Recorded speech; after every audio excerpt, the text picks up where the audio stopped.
이럴 거면 헤어져. 근데 사실 헤어지고 싶지 않거든요. 그게 진심이 아니에요. 불안형 애착을 가진 사람은 사랑을 할수록 점점 더 불안해져요. 전화를 했는데 바로 안 받으면 혹시 이 사람이 나를 떠나라는 건가? 만났을 땐 괜찮았는데 떨어지면 너무 불안해, 초조해. 그리고 감정을 끊임없이 확인받고 싶어서 나 사랑해? 요즘 나한테 마음 식은 거 아니지? 자꾸 묻게 돼요. 그런데 그 질문을 던지는 내 모습이 동시에 또 싫어요. 오늘 영상에서는 불안형 애착이 연애에서 보이는 행동 패턴과 그 심리적 이유, 불안형이 회피형에 끌리는 이유, 그리고 안정형으로 가는 방법까지 전부 알려드릴게요. 이 영상이 불안형으로 힘들어하는 분들께 닿을 수 있도록 지금 바로 구독과 좋아요 눌러주세요.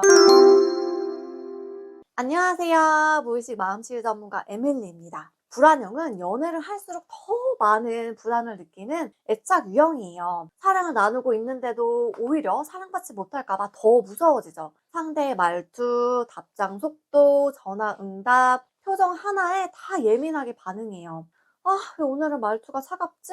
왜 전화를 늦게 받지?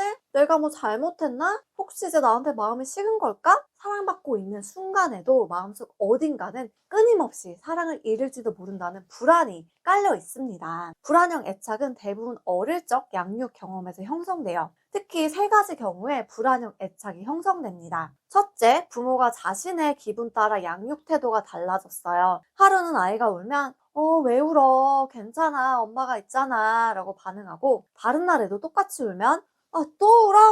지겨워. 정말 너 때문에 스트레스야. 이때 아이는 내 감정을 표현해도 괜찮은지 아닌지 매번 달라서 헷갈려요.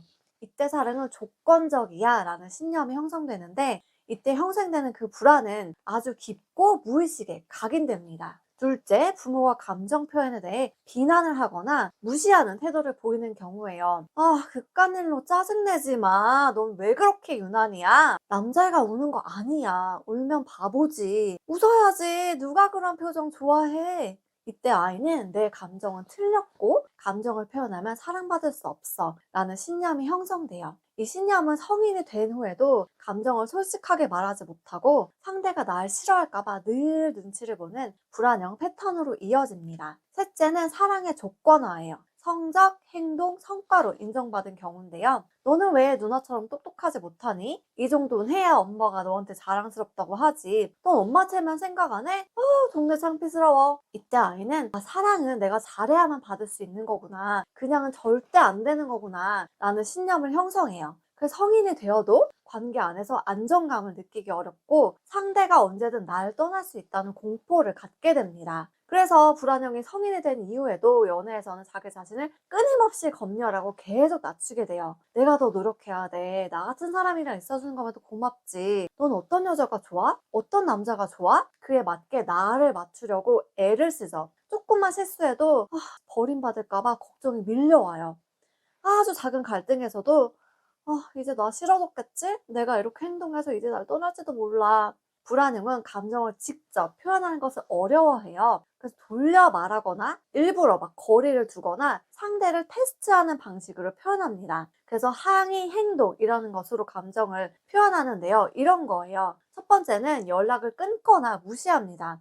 뭐 일부러 카톡을 안 읽는다거나 답장을 일부러 늦게 한다거나 통화 중에서도 몰라. 그냥 나중에 얘기하면 전화를 확 끊어버리기도 해요. 둘째는 불만을 돌려 말하거나 비꼬는 말투를 사용합니다. 요즘은 내가 먼저 연락 안 하면 너 연락도 안 하더라? 이제 뭐 하는 거 보니까 나 없어도 잘 지내겠네. 그냥 살아봐 그럼.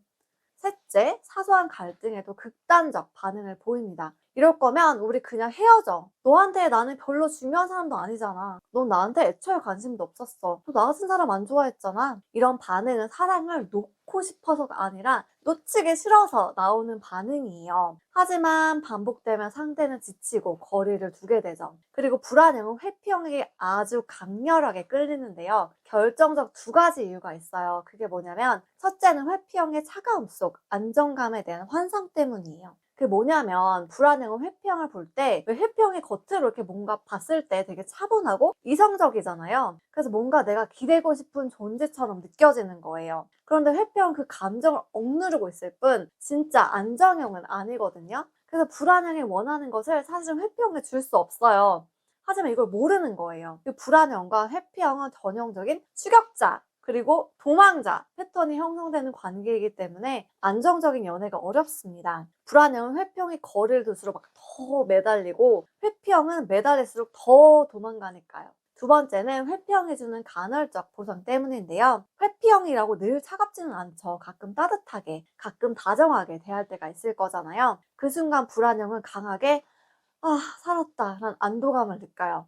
그러니까 자꾸 그 따뜻함을 기다리고 쫓고 매달리게 되는데 전문 용어로는 간헐적 강화라고 해요. 늘 잘해준 사람보다 가끔만 잘해준 사람에게 더 중독되는 거죠. 일종의 도박 중독, 알람 확인 습관과 같은 거예요. 건강한 감정은 아닙니다. 그러면 어떻게 해야 이 불안형이 안정형으로 갈 수 있을까요? 세 가지 방법이 있어요. 첫 번째는 감정을 인식하는 연습을 해야 해요. 불안이 올라올 때 바로 반응하지 않고 불안에 이름을 붙여보는 거예요. 이건 서운함일까? 불안일까? 외로움일까? 상대가 문제야? 아니면 내가 지금 사랑받고 싶은 거야? 내가 지금 두려운 건 혹시 이 사람이 날 떠날까 봐일까? 정확하지 않아도 괜찮아요. 내 감정에 말을 걸기 시작하는 거예요. 그거 자체가 치유의 시작이에요. 두 번째는 감정을 건강하게 표현하는 연습을 해보는 거예요. 감정을 막 억누르거나 폭발시키는 대신에 지금 내가 어떤 감정을 느끼고 있는지 솔직하게 말하는 연습을 해보는 거예요. 감정과 이유를 조합해서 뭐뭐해서 불안했어 라고 말해보는 거예요. 너가 연락이 늦었을 때 내가 뭔가 잘못한 건 아닐까 하고 좀 불안했어. 네가 뭔가 힘들어 보이는데 나한테 말을 안 해주니까 우리 사이에 혹시 벽이 생긴 건 아닐까 해서 불안했어. 그리고 상황과 감정 이걸 두 개를 묶어서 이런 상황에서 나는 이렇게 느껴져 라고 대화를 하는 거예요. 우리가 대화할 때 네가 핸드폰을 자주 보면 내가 좀 소외된 느낌이 들어. 그럴 때 나 혼자 애쓰고 있는 것 같아서 서운해져. 구체적인 상황, 감정, 영향 이거 세 가지를 한꺼번에 말해주는 거기 때문에 상대가 어떻게 하면 좋을지를 쉽게 이해할 수 있어요. 세 번째는 무의식 감정 정화를 통해서 내 안에 안전 기지를 만드는 방법이에요. 불안형의 불안은 표면에 이런 감정이 아니라 저 무의식 깊은 곳의 감정 기억에서 출발하거든요. 단순한 조언이나 분석만으로는 해결되지 않는 경우가 많아요. 그래서 제가 진행하는 무의식 심리치유 세션을 통해서 왜 나는 이렇게 사랑하게 되는 걸까? 라는 무의식의 뿌리를 만나고 정화할 수 있습니다. 부정적 신념이라던가 채워지지 못한 어린 시절의 욕구, 그 마음을 치유할 수 있죠. 그래서 세션을 신청하는 것도 하나의 방법이에요. 사실 가장 빠르고 정확한 해결책이죠. 애착 유형은 평생 고정된 것이 아니라 관계를 통해 또 치유를 통해 변화할 수 있어요. 상담이 필요하신 분들은 아래 고정 댓글에 링크를 클릭해주세요. 이 영상이 마음에 닿으셨다면 구독과 좋아요로 함께 해주시고 주변에 불안형 연애를 힘든 분들 있다면 이 영상도 꼭 공유해주세요. 다음에도 더 좋은 영상으로 찾아뵙겠습니다. 안녕.